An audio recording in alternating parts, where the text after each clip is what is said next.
omubaka wa Papa mu Uganda olwaliro afulumiza enteekateeka y'okukyala kwa Papa Francis wano mu ggwanga okw'okubeerawo ku nkomerero y'omwezi ogujja.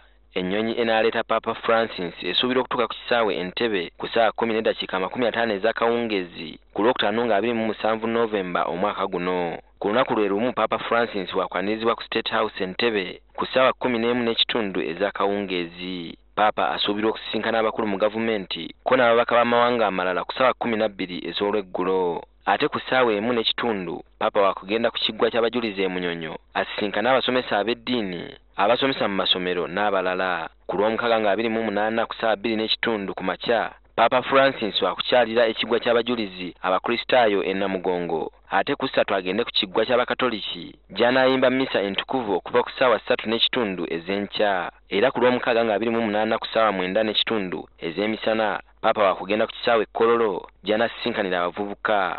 Ku ssaawa 11 waakukyalako mu Bakateyamba e Nalukolongo. Ku 12 asisinkana abasumba b'ekereziya e Rubaga. Ate ku ssaawa 1 mu kifo kye kimu asisinkane bafaaza abasomesa b'eddiini abakristu n'abaseminaaliyo. Ku Ssande nga 29 Novemba Papa Francis waakusimbula ku kitebe ky'omubaka we atuula kuno Embuya ku ssaawa 2 ku nkya ayolekere ku kisaawe ky'ennyonyi Entebbe. Ennyonyi emutwala yakusimbula ku ssaawa 3:15 ez'enkya eyolekere ku kisaawe ky'e Bangui mu ggwanga lya Central African Republic.